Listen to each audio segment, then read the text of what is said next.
எல்லோருக்கும் குட் மார்னிங்க. நான் வியாழக்கிழமை அன்னைக்கு லக்ஷ்மி குபேர பூஜை செய்தேங்க. அதுதான் உங்களுக்கு நான் லாங் வீடியோவாக உங்களுக்கு ஷேர் பண்ணியிருக்கேன். கழுத்தை நெரிக்கின்ற அளவுக்கு கடன் பிரச்சனை இருக்கிறவங்க கண்டிப்பாக இந்த பூஜையை செய்து நல்ல பலன் அடையலாங்க. நான் இந்த பூஜையை தொடர்ந்து செய்துட்ருக்கேங்க. லக்ஷ்மி குபேர பூஜை செய்ய போகிறோம் அப்படின்னா நமக்கு அதுக்கான பூஜை பொருட்களை நம்ம ரெடி பண்ணி வச்சுக்கணும். ஃபஸ்ட்டு வீடு வாசல் எல்லாத்தையும் சுத்தம் பண்ணிவிட்டு வாசலெல்லாம் நம்ம கோலம் போட்டு 2 தீபம் ஏற்றிடணுங்க. குபேர பூஜை செய்ய போகிறோம் அப்படின்னா குபேர எந்திரம் குபேர கோலம் கண்டிப்பாக நம்ம போடணும்.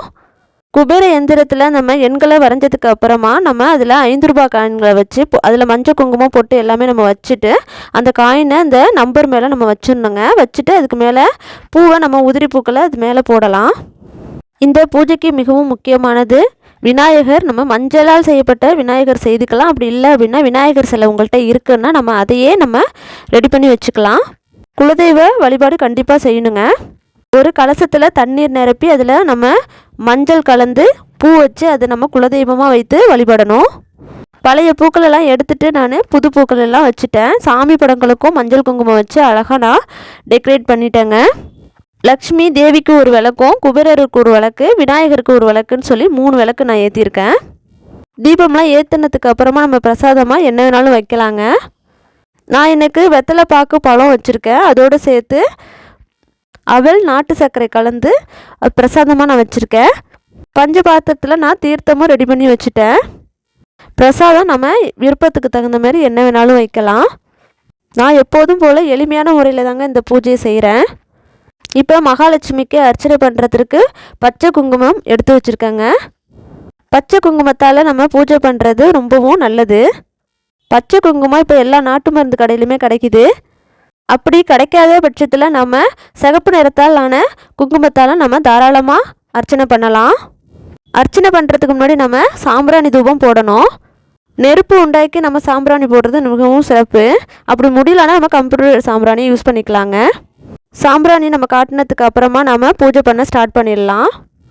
ஓம் கம் கணபதியே நமக அப்படின்னு சொல்லி விநாயகர் வழிபாடு செய்ததுக்கப்புறம் ஓம் க்ரீம் குலதெய்வ தாப்பியம் நமோ நமக அப்படின்னு சொல்லி குலதெய்வ வழிபாட்டையும் நம்ம செய்ததுக்கு அப்புறமா மகாலட்சுமி தேவியை நம்ம வழிபாட ஸ்டார்ட் பண்ணணுங்க. கடன் பிரச்சனைக்கு மட்டும்தான் இந்த பூஜை அப்படின்னு கிடையாது. ஒவ்வொருத்தவங்களுக்கும் ஒரு பிரார்த்தனை இருக்கும். எந்த ஒரு தீராத பிரச்சனையாக இருந்தாலும் இந்த பூஜையை செய்து நம்ம பலனடையலாங்க. ஓம் ஸ்ரீ மகாலட்சுமியே நமக அப்படின்னு சொல்லி 9 முறை நான் பச்சை குங்குமத்தால் மகாலட்சுமியை அர்ச்சனை செய்துட்டேங்க. மகாலட்சுமி தேவியை நம்ம அர்ச்சனை பண்ணதுக்கு அப்புறமா குபேரரை நம்ம வழிபடணும். ஓம் குபேராய நமக ஓம் தனபதியே நமக அப்படின்னு சொல்லி 108 முறை 5 ரூபாய் உங்கள்கிட்ட இருந்தது அப்படின்னா 108 முறை நீங்கள் நாணயத்தால் 5 ரூபாய் நாணயத்தால் அர்ச்சனை பண்ணுங்கள். அப்படி இல்லை அப்படின்னா 9 ரூபாய் நமக்கு 5 ரூபாய் நாணயம் இருந்தால் கூட பரவாயில்லைங்க. அதை வச்சு நம்ம பூஜை செய்யலாம். இந்த பூஜையெல்லாம் செய்து முடிச்சதுக்கு அப்புறமா நம்ம தீபதூப ஆராதனை காட்டணுங்க. தீபதூப ஆராதனை காட்டினதுக்கு அப்புறமா இந்த பூஜையை நல்லபடியாக செய்து கொடுத்ததுக்கு நன்றி அப்படின்னு சொல்லி கடவுளுக்கு நன்றி சொல்லணும். வீடு முழுவதுமே சாம்பிராணி போட்டுட்டு அதுக்கப்புறமா நம்ம தீபதூப ஆராதனையும் காட்டிட்டு இந்த பூஜையை நல்லபடியாக செய்ததுக்கு நன்றி அப்படின்னு சொல்லி கடவுளுக்கும் நன்றி சொல்லிவிட்டு மனசார இந்த பூஜையை நம்ம நிறைவு செய்துக்கலாம். 1/2 மணி நேரமாவது இந்த விளக்கு எரியணுங்க. 1/2 மணி நேரம் எரிஞ்சதுக்கு அப்புறமா நம்ம இந்த பூஜையை நம்ம பூஜை மாடத்தில் எடுத்து விளக்குகள்லாம் எடுத்து நம்ம கரெக்டாக வச்சிடலாம். நம்ம பூஜை பண்ண 5 ரூபாய் நாணயங்களை நம்ம எந்தெந்த இடத்துலலாம் நம்ம பணம் வைக்கிறோமோ அந்த இடத்துலலாம் அந்த காயினை போட்டு வைக்கிறது நல்லதுங்க. இந்த மாதிரி தொடர்ந்து நீங்கள் ஒவ்வொரு வியாழக்கிழமையும் இந்த பூஜையை நீங்கள் செய்துகிட்டே வாங்க. உங்களிடம் இருக்கக்கூடிய அனைத்து கடன் பிரச்சனைகளும் தீர்ந்து லக்ஷ்மி குபேர தேவியின் அருள் பரிபூர்ணமாக கிடைக்கும்.